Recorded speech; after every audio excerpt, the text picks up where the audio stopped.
이름을 말해서는 안 되는 그분.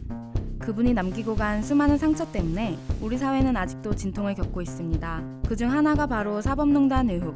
대법원은 최근 사법농단 의혹의 중심에 있었던 법원 행정처를 폐지하겠다고 말했는데요.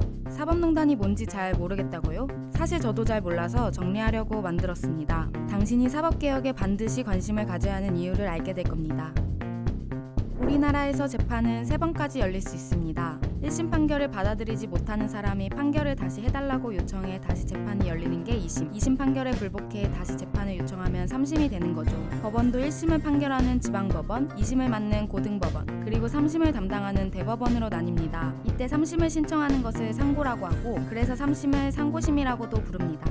대법원장은 바로 이 대법원이라는 거대한 조직의 꼭대기에 위치해 있습니다. 대법원은 우리나라 최고의 법원이고, 대법원장은 대법원에 속한 약 3,000명의 판사와 그 외 법원 공무원의 인사권을 좌지우지하는 큰 권력을 가지고 있습니다. 모든 것은 바로 대법원에서부터 시작됐습니다. 그리고 문제 인물 양승태 전 대법원장. 양승태 전 대법원장이 재임 중 추진했던 안이 바로 상고법원 도입이었습니다. 그런데 상고법원이 뭐냐고요? 대법원에 너무 많은 재판이 몰리고 있으니 아예 상고심 중 일부를 따로 맡는 상고법원이라는 걸 만들자는 목소리가 나왔습니다. 정리하면 상고법원은 상고심 재판 중에서 사건의 중요도 등에 따라 단순한 사건을 처리하는 기관인 거죠. 그러나 2014년 상고법원 안이 국회에 발의됐지만 좀처럼 통과가 안 되자 양승태 전 대법원장은 정치권과 은밀한 거래를 시도합니다. 당시 청와대 그분의 골칫거리였던 주요 사건을 비롯해 일부 재판을 대법원이 관여하고, 그 대가로 상고법원 도입에 청와대가 힘 좀 써달라는 것이었습니다. KTX 승무원 사건 파기환송, 쌍용차 정리해고 사건 파기환송, 정교조 법의 노조 판결 파기환송, 위안부 피해자들이 일본 정부를 상대로 예고한 손해배상 청구 소송 각하 또는 기각 방침, 이른바 사법거래.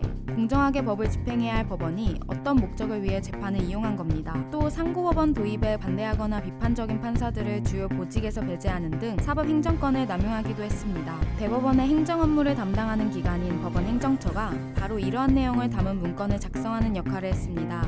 그런데 어떻게 대법원장 한 사람이 이렇게까지 독자적인 권력을 행사할 수 있었을까요?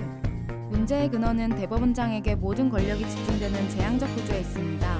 대법원장 한 사람에게 권력이 집중되는 피라미드형 구조가 오랫동안 자리매김하면서 사실상 한 사람이 대법원 전체를 농단하는 일이 가능했던 것이죠. 또 사법부 자체가 견지되지 않는 것도 문제입니다. 행정부나 입법부와 달리 사법부에 대한 견제는 헌법재판소장과 대법원장의 인사청문회, 법관 탄핵 정도밖에 없다고 합니다. 사법부는 사법정의 수호를 위해 다른 권력에 견제받지 않고 독립성을 보호받아 왔지만 정작 사법부의 법 정의가 제대로 지켜지고 있었는지는 가려져 있었습니다. 사실 여기까지의 모든 내용은 어디까지나 의혹입니다. 사법농단이 실제로 있었는지에 대한 수사는 아직까지 진행 중이기 때문이죠. 여기 살얼음판 위를 걸어가는 곰이 있습니다.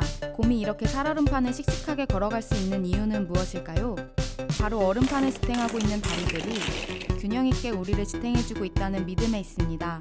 다리 중 하나라도 허약하거나 너무 커지면 균형이 안 맞아서 쓰러지고 말겠죠.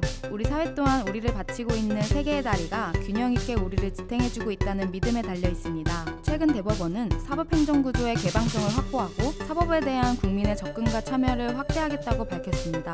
사법부가 스스로 까먹은 신뢰도를 회복하기 위해 노력하는 동시에 우리도 사법부에 대한 감시의 눈을 거두지 말아야 합니다. 사법농단 이슈에 우리가 신경을 써야 하는 이유, 바로 그들의 권력은 우리로부터 나오기 때문입니다.